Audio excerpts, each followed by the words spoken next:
Good afternoon, Atlanta. Thank you so much for being here. Give it up one more time for the mayor of Atlanta, Keisha Lance Bottoms. Thank you, Madam Mayor. Thank you all so much for being here. The message today is simple, Georgia. The polls are open, and it is time to vote. It is time to vote like we have never voted before, Georgia. See, for the first time in 4 years, we're feeling hope in our hearts.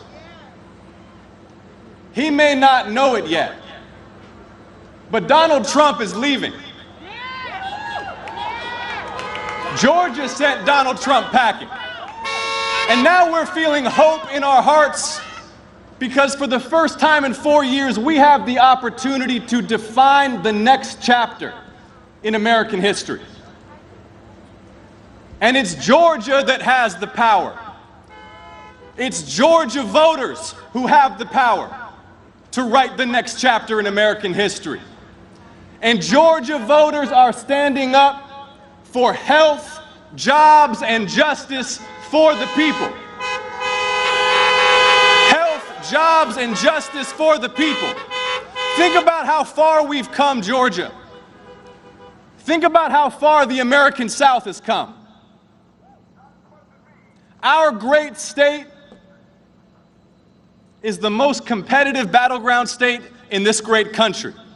We did that. All of you did that. Stacey Abrams did that. All of the activists and volunteers who have registered voters and organized and mobilized people did that. Georgia is the most competitive battleground state in this country. And with these 2 Senate runoff elections to determine control of the United States Senate, you got the young Jewish son of an immigrant, mentored by John Lewis, running alongside a black preacher who holds Dr. King's pulpit at Ebenezer Baptist Church, who pastored John Lewis, helping to lead this movement for health, jobs, and justice for the people.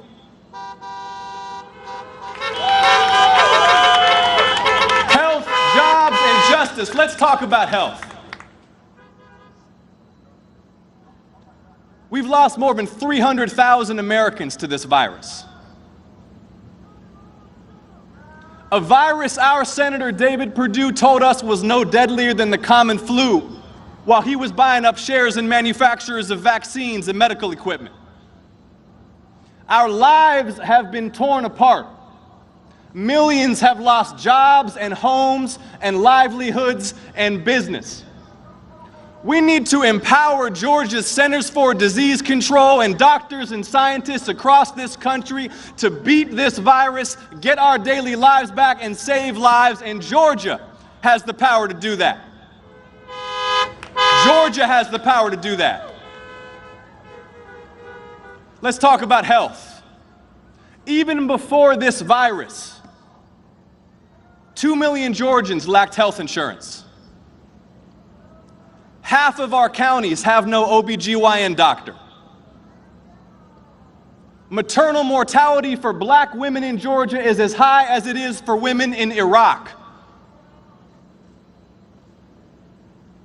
We've lost 9 rural hospitals in 10 years. People are suffering in this state unnecessarily, dying in this state unnecessarily.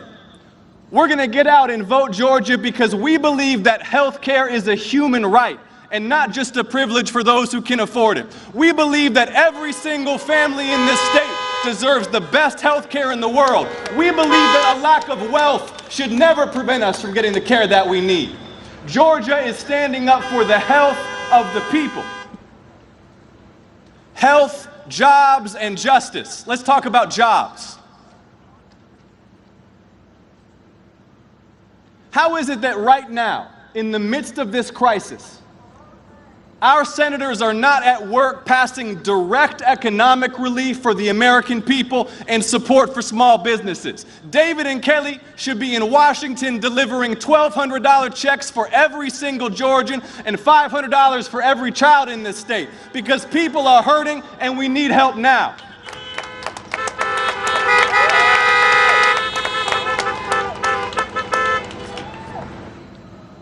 And once we get this direct economic relief to the people, Georgia, we can pass the most ambitious infrastructure, jobs, and clean energy program in American history. We can create tens of thousands of jobs across this state. We can make America the #1 producer of clean energy in the world, and Georgia the #1 producer of clean energy in the American South. We can do these things to create good-paying jobs for the people.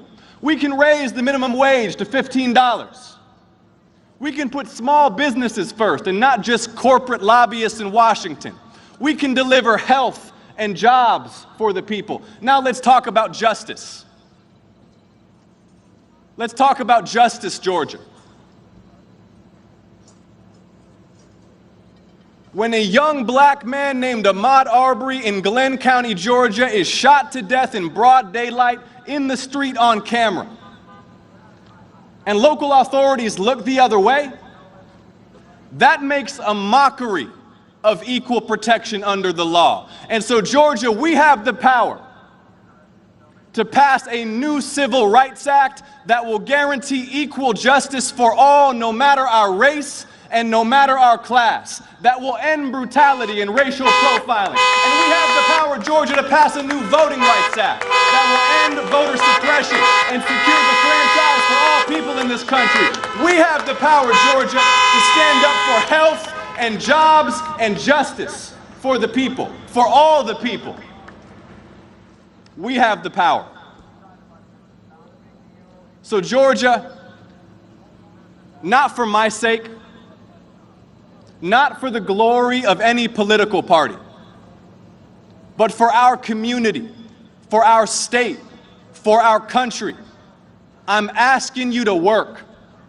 I'm asking you to mobilize. I'm asking you to knock on doors and make phone calls. I'm asking you to get everybody you know out to the polls these next few weeks, because so much is riding on this. We are joined today by the President-elect of the United States.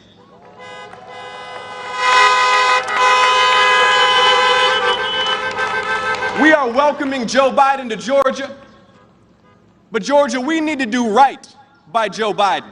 We need to make sure Joe Biden can pass his agenda, because if Mitch McConnell controls the Senate, they're going to try to do to Joe and Kamala just like they tried to do to President Obama. They will block the COVID relief that we need. They will block the $15 minimum wage. They will block the Civil Rights Act and the Voting Rights Act that we need. They will block affordable health care. We can't let that happen, Georgia. We have too much good work to do. So thank you for everything that you're doing to get out the vote. Let's put in the work these next few weeks to win these 2 elections. Let's send 2 new United States senators to Washington. I'm honored to run alongside Reverend Raphael Warnock. Thank you so much, Georgia, for everything. I love you. I appreciate you. Let's get out the vote. Thank you. Thank you.